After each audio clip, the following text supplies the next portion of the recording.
Friday. We have Thank made it to the end of God. the week. And not only have we made it to the end of the week, we have made it to the end Oh my gosh, yeah, March starts tomorrow. March, which means that spring is on And the horizon. we're in our pastel colors. We're manifesting spring the way that we're dressed today. And I need that. I do too. I am ready for this winter to be over. And more than the winter, I'm just ready for like sunshine, blue skies, birds chirping, grass growing, By the trees water. budding. Yeah, all of it. Oh my gosh. I'm I will even take the bugs. Like, I don't care. yeah, all the bugs that come along with. Listen, glad you're with us to start this Friday. It is a busy Friday morning. Busy Friday. After probably one of the worst Thursdays of my life. Okay, let's hear it. I told you guys yesterday about how I was having a rough day. I got Yeah. a flat tire on my way into work, and I had a pimple. I did pop the pimple. Oh, good. I love popping It went down a pimples. little bit. Yeah. So Are you like squeamish with that? no, I love it. Okay. I love watching Dr. Pimple Pop. I look like ingrown hair videos. I love watching that kind of stuff. So flat tire yesterday. I called AAA. I had to go out on a story. I missed AAA, so I have to call AAA again. Ah. AAA comes this time. I'm there for them. We work it out. I'm in the tow truck. We're towing my car, and I don't have a spare tire. I'm bad at car stuff. Sorry. So in the tow truck, we're on the 198. We hit a pothole. One of the tires on the tow truck that's towing my car flies off Oh my into God. oncoming traffic on the Skijaquara. So now, With your car in tow. with my car in tow, so now we need a tow truck for the tow truck. Oh my God. Nonsense. So now I'm just sitting there. I like have to laugh to keep from crying at Yeah. this point. So the other tow truck comes in, takes my car, drives me to the Pep Boys. We get the job done. Of course, I need a whole new tire. It's not something they can just patch. And you can't just get one, you need to get two. They just put one on there. Oh, okay. I'm sure it'll be a problem eventually that I'll have to deal with. And I get back in the car, fuel low. No. Gotta go get gas. Do you own your car or do you lease it? I own my car. Okay. I go to get gas. This random man, as though I needed another problem. Hey, sweetheart, you're looking tired. First of all, he called you sweetheart. Listen to me, buddy. You caught me on the wrong day. He's lucky I let the Lord use me. I didn't say anything back Oh because my what? God. And then I get home and I have to do all this other stuff. And I wanted to just like stuff my face and be sad, but I worked out. Good for you. I got my laundry done for the most part. I have friends in town this weekend. So hopefully going to be a wonderful weekend to spend time with friends. You take that energy and you burn it out, baby. Good morning to you, Nancy. Great weekend. You earn it. Busy week. Busy week, a so- really busy week. Let us know what you're doing this weekend, what you're looking forward to. But you're so there's so right. much. All week we've been talking about the same thing, and now Here we any are. progress. Day 12 of the strike with those corrections officers against what they're calling unsafe working conditions inside state prisons. I want to take you live to Attica this morning. Let's take Rob Schott here and show you that these COs are back on the picket line once again today, now entering almost 2 weeks of this strike. But the difference here is that they now have an option and they have a decision to make. Do the people who are on this line right now decide to go back inside the four walls of the prison, or do they continue striking, risking further disciplinary action, possible jail time, and loss of their job? And Julie's chiming in. She says this is not progress. And our Taylor Anthony's there, and she's talked to some of these corrections officers who've said they feel like this is not a deal. It's not what they want to see. They're not content with this, and they want to see more. I mean, this is not the end of this. Melissa says it's not an agreement, it's garbage. They want safety modifications, not cash. So you can see these COs are back on the line still this morning, day 12. The American flags are flying. There are many people who are back out on the line, not just here in Attica, but all across the area around Western New York. I want to bring in our Taylor Anthony, who Taylor Epps mentioned is there live for us this morning. And Taylor, this is one of those areas that has seen a lot of history in the past in terms of the corrections uprising back in the 70s when it comes to the history of Attica Correctional Facility.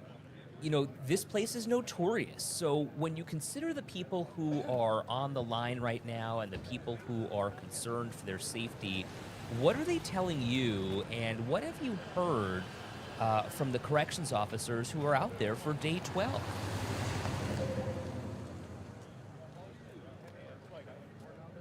Sorry.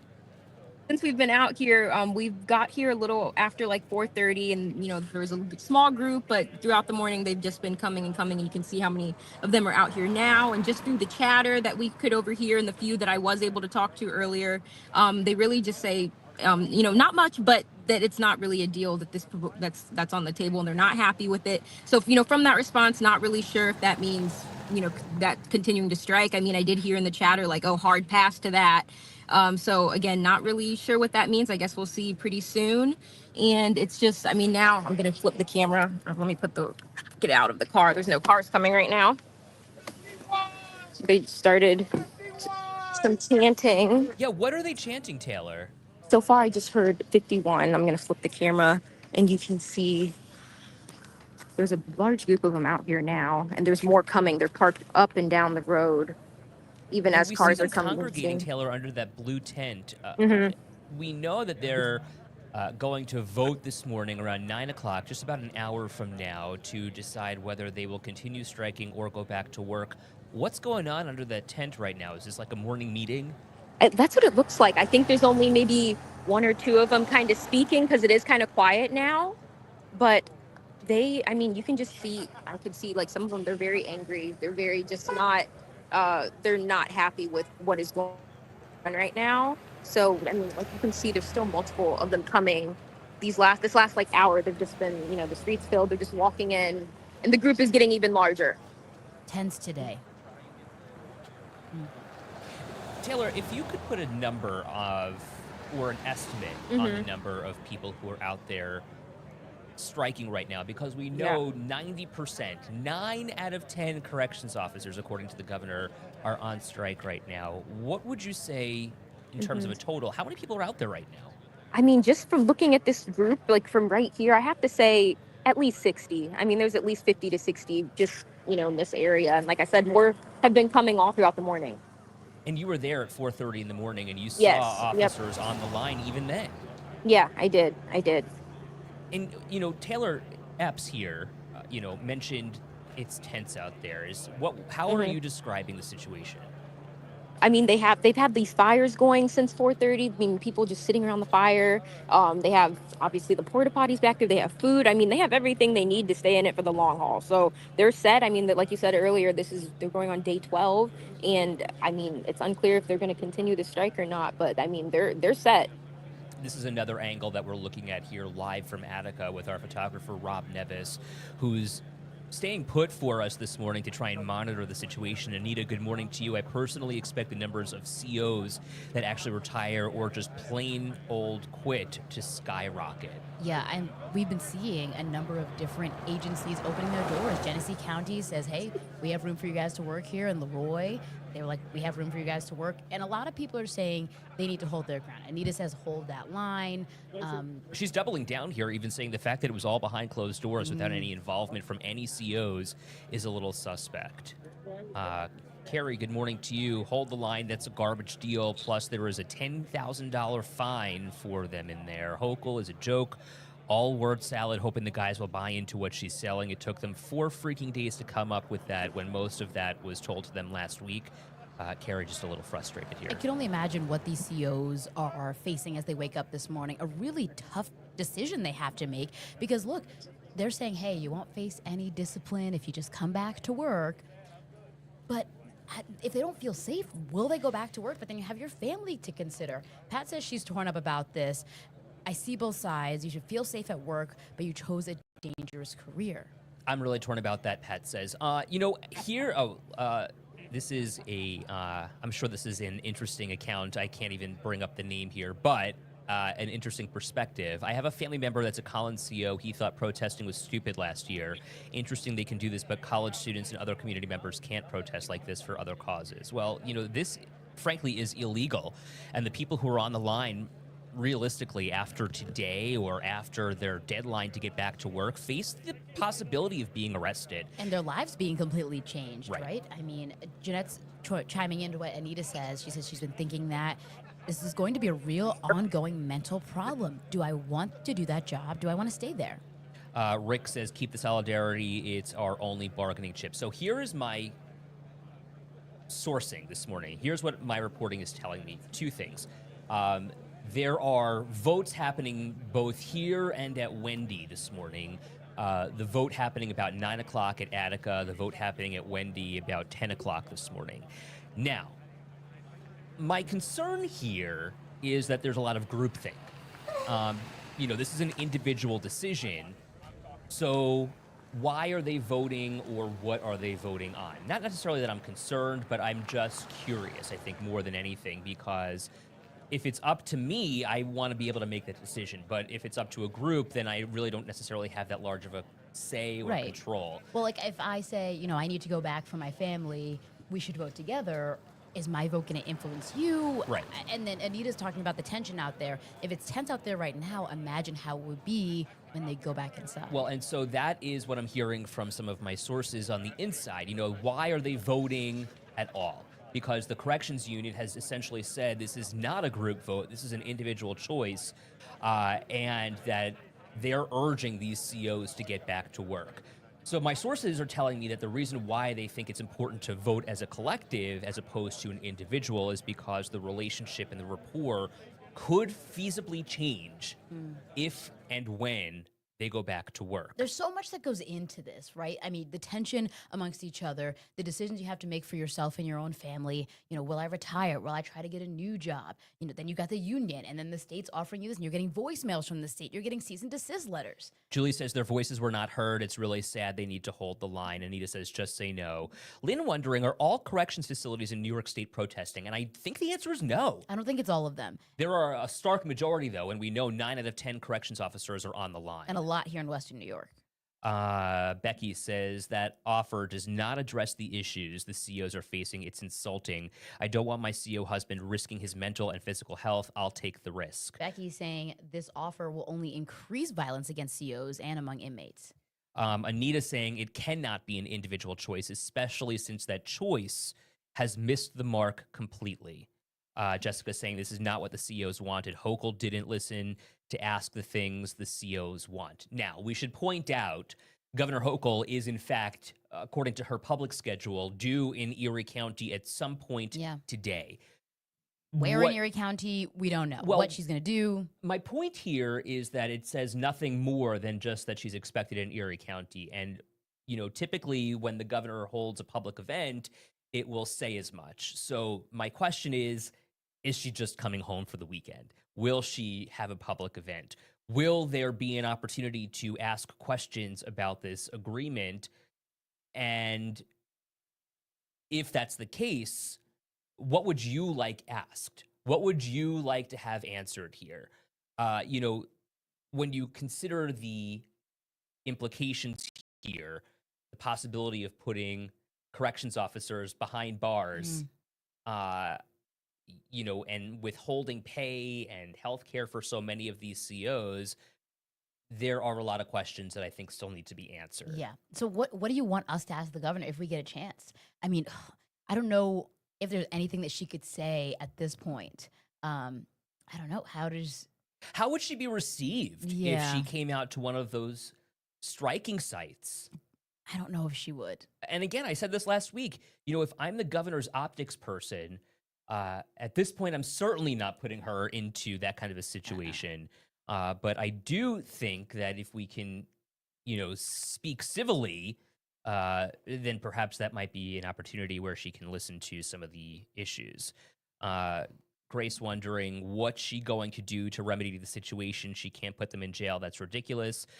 And I don't know that it's the governor putting them in jail. I think it's frankly the judge who issued this temporary restraining order who would say you're in contempt of court. It's not the governor, it's the judge. I think it would do a lot if she would talk to a corrections officer. I think because the state has only been in talks, as Anita pointed out, with the union, and this has all happened behind closed doors. I mean, if she talked to a family member, if she talked to a corrections officer, maybe it can bridge that gap and there can be more understanding, because it seems like this deal and what the state's offering is missing the mark. Paul says give her a uniform and send her into Attica if she's coming here for the day. Julie says she's been hiding for the most part. She would never. Jeanette, glad you're with us. I can't really handle watching her commercials right now because I am too sad for everyone and their families out there. Mark wants to know, frankly, when she's quitting. John says criminals can't be locked up in New York. How can they lock these people up? Now, here's Jordan saying this strike is far from over. This has motivated us to hold the line and keep it going. Now, Jordan, it sounds like you are working for the state here, and certainly I don't want to jeopardize your safety or your position within docs. But I'm interested, Jordan, can you give us some information about what the sense is on the line? Give me a little bit more color context here, some commentary, if you would, about what the feeling is this morning, now knowing that this deal has been offered and the state, for better or for worse, has said the strike is over. It's wild. I mean, and when you think about how understaffed they already are, Linda asked the question, if the judge would send COs to jail, who will be left to work? Right. Anita wondering, did anyone see the video from Greenhaven that was leaked yesterday? All that violence on the inside. We know there's violence. Lynn says, who can change these policies? Who can change so that these employees can strike? And how is that done, or how can it be done? So they cannot. Public employees are literally bound by law. They are not allowed to strike because of what's called the Taylor Act. And as a result of that, it mandates that public employees stay on the job. Becky says these officers have been backed into a corner. Absolutely nothing good is going to come from this or for anyone. Here's my question also. I had a bunch of questions about this morning. There is a lot of support for these COs. That's a fact. A lot of businesses are supporting these COs. A lot of community members are supporting the COs. But now that a deal is on the table, and now that these corrections officers have a choice to make, and it is literally in their hands to make that choice, yes or no, does public opinion of this strike change? I don't know. And it's been going on. This is now day 12, right? We've talked about it a lot. And I think we've learned a lot because a lot of this was, not necessarily public knowledge. I don't think anyone knew what corrections officers were going through or that there was even a problem. Right. And now they've had their voices heard and, they've made a statement and now people are coming around to start to understand. But I think that's a great question. Will people, while they're holding the line, will people continue to support them and knowing that this is now their decision? Jessica says the strike will still go because demands aren't met. It's not going to be safe holding the line in Collins. Anita says, I would say that there is more support than against. Sarah says the deal doesn't address adjustments to protect these COs, and into the future, those needs have been disregarded, she says. Okay, Julia. Exactly. So this is why I love having this conversation. Like we can bring up a question, you can give us your thoughts and share your voice. Julie says, absolutely not. I bet everyone can see how they are being treated and that their voices have not been heard. It's even more enraging for us who are on the outside. Lisa says this was not a real officer. This was not a real offer. These officers deserve respect and a safe work environment. Russ says it has always been their decision. This could have been over a week ago. Peter says one law to fit all employees doesn't make sense. Every situation is different. About the Taylor law and why this is an illegal strike. Right. Chuck says the offer was a slap in the face. Stop the HALT Act. Anita saying this agreement has totally missed the mark. Do you think they really get rid of the HALT Act? I know that it's what's proposed right now is to, kind of push it for 90 days. Do you see the state completely saying, okay, we'll do away with it? I think that there would have to be a Republican majority in the state in order for something like this to be dropped. I think that... Even that would take a while, though. Correct. I think, though, with perception changing in New York State and the way the national election went in 2024, it would not surprise me if we saw some sort of change in the next election cycle statewide. But for now, it's a Democratic-controlled majority, right? Like the Democrats control Albany right now. And for anything like that to change in terms of the HALT Act, I think that there would need to be a party switch in terms of control.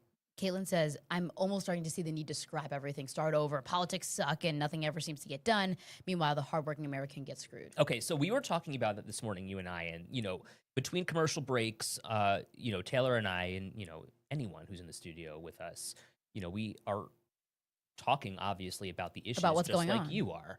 So one of the things we said, and, you brought this up eloquently, saying, it's like we don't address the root cause of the issues. We're just stacking more on top. So, okay, here's what's going on. We have a blank slate. There are probably some issues here. So let's drop a reform on top of that. Oh, people don't like that. Let's drop a reform on top of that. And then it just is unbalanced to where no one's happy. Right. We understand the need for change when it comes to bail reform.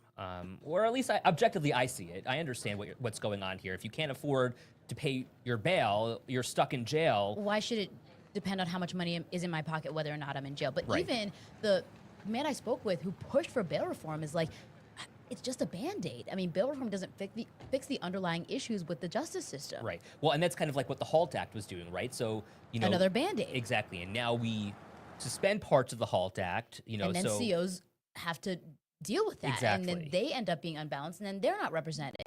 Then do we add another thing on top of that? And then, I don't know, it just feels like we're in this cycle of back and forth of legislation and red tape and this and that. And it's like, bureaucracy. where can we get to the root of the problem? Maybe Caitlin's right. Do we just start over? Well, and it's a matter of asking ourselves why. How do we get to the why is this a thing? Why is this happening? Lisa says this should not be political in any way. Where is the morality of these politicians that are not taking this serious? And I wonder, Lisa, who are you talking about? What politicians do you believe are not taking this seriously? Name some names here. Well, I think that transparency is something we brought up a lot too. We want to see, them having these conversations with real people. You want to hear from your elected officials. People voted for you. Even if you didn't vote for them, your, tax dollars are going into these kinds of things. Tell us what's going on. Be Right. transparent with us about the issues, what they are. Anita says the root cause of this issue started when the HALT Act went into place, 2022. Look at the numbers of assaults, inmate on officer, and inmate on inmate. And I wonder, does it go back even further? Like, why was there a need for a HALT Act? Why was there a need to reduce solitary confinement? Why was there a need for this to even be put in place? Theoretically protecting officers and theoretically protecting inmates obviously didn't really do much, is what Anita is saying. But I Right. wonder, why is there a need for that in the first place? I feel like we have to cut a little bit deeper. From what I'm hearing, inmates were coming out completely disheveled, like changed as people because they spent so long in solitary Mhm. and they were, like almost suicidal because Mhm. of the time they spent in there. Jeanette says, I wish we could share photos in this chat because I have a great one to share about change happening. Send it to one of us, Jeanette. Sheila, good morning. I think this might be one of the first times we're hearing from you, so we're glad that we can share your voice. The officers and all staff have the right to walk out due to inhumane and unsafe working conditions, and also for mandating them to work 24 hours plus is against New York State labor law of not working over 16 hours without a rest of 6 to 8 hours in between shifts. If this were to happen at any other place of employment, that employer would be charged for the above two major reasons, period, as it is not legal in New York State.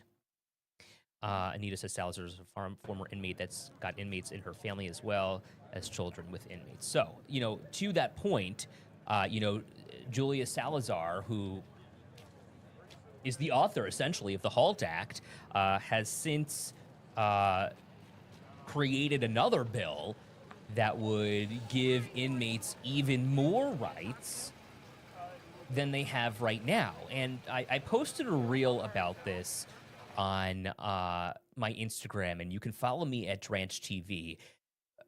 I was honestly, when I posted this, I just posted the facts. Here's what the bill says. Mhm. Here's what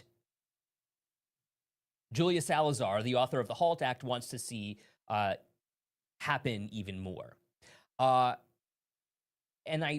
I was pleased to see, and just from an objective standpoint, that there is passion on both sides. Mhm.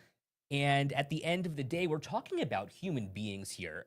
Human beings who are not safe working for the state, human beings who are not safe inside these state-owned and run facilities. And so, contact visits, in-person visits with family, is that something that we can all agree on should happen? Or should it not happen? Obviously, if it doesn't happen, then, this act doesn't get passed, is really what it comes down to. But do we think that's necessary to rehabilitate somebody, keep them intact with their family, and not completely isolate them? I wonder, because I can see both sides. And I think we're talking about, when we talk about the HALT Act, we're talking about, special housing and separating these inmates when there's an issue. But I think something we brought up a lot too is like the ratio. We're talking about one CO for every 50 or so inmates, and all they have is pepper spray and a baton. And they can't even use a metal baton. Can we get that changed? Is there something we can do for that? I mean, are there more resources we can give to these COs, and is that part of this discussion? Right. What this new bill would do is really limit how a CO can get involved. I think it would limit more of a CO, working in this facility, and it would put more burden on them, but also presents problems for inmates as well. Tyrone says, keep the HALT Act. These guys are mad that they lost the power to lock people away for months. And then Sarah says, has anyone considered that there are other inmates who feel less safe when violent inmates only get a max of 15 days punishment when they're violent to other inmates and COs? Yes, this is about COs, but HALT isn't protecting inmates either. And that's kind of the point that I was trying to bring out, is that, what is the root cause here? Right. Julie says, exactly. I think modifications to HALT would be acceptable. It would be a happy medium. Change the things that aren't working, but they aren't willing to. Amanda, good morning to you. They don't want things that can be used against them. They need more staff, period. You're not recruiting well either, the way you're treating these officers. Inmates aren't safe, Colleen says, under the HALT Act either. And what I want to point out here is, Colleen, your profile picture, you stand with the New York State Corrections Officer, but objectively what you're seeing here is that, you understand the other side in that the inmates aren't safe because of this one act that's been put in place either. And I think that's really important to point out. How that do we there are end up two in a sides here. lose-lose situation, though? On two Right. sides, it doesn't seem like either side is happy. It feels like we're in the middle of a lose-lose. How do we flip that around to where, inmates and corrections officers feel safe and everyone can, go about, people can serve their time, corrections officers Right. can do their job. And look, I am not naive to the reality. This is prison. Mm-hmm. You did something wrong. You're convicted. Do the crime, do the time. Right. Now, it shouldn't be a death sentence walking in Or there. torture. And I think the purpose of corrections is to rehabilitate and to put somebody back out theoretically into society to say, okay, you have paid your debt. How can you now Come back. enhance society? But at the same time, these officers shouldn't be unsafe in their job either, to the extent that they are walking into a death sentence every day. You know what I mean? Like, there are definitely two sides here. Mark says no one studied this when they put the HALT Act in place, and Anita's saying no one is safe under the HALT Act. Tony says we need to remember that prior to the strike, inmates were complaining about the conditions as well. Right. Lori, thank you very much. I'm trying to really bring out the issues on both sides because I want this to be a fair conversation. We got to keep talking about it. The HALT Act may look and sound great, Lisa says, on paper, but being in practice now, it doesn't seem to be working very well. Well, bottom line here, we are just about, Tyrone, you are still a human. You shouldn't be confined away for over 2 weeks. These corrections officers are police rejects. Well, I feel like that's kind of a low blow, Tyrone. These people are doing just as much a job as police officers are. I kind of, that's really, I would say, the wrong thing to say and an unfair comment. Tony, if these officers are unsafe, so are the inmates. And the inmates don't want to feel that way. And I think that's probably the thesis here. Yeah, we can end on that note too. So we're gonna watch that vote for you and keep you posted on WKBW.com. Make sure you like and share this conversation so that everyone else can get involved. Tell people about Second Cup. Tell people about the conversations we're having. Yeah. You know, whether we're talking about something lighthearted and fun or whether we're giving you the news of the day, let's have the conversation no matter what. And you can join us every day of the week at 8 o'clock. All right. Have a great weekend, everyone. We'll see you on Monday.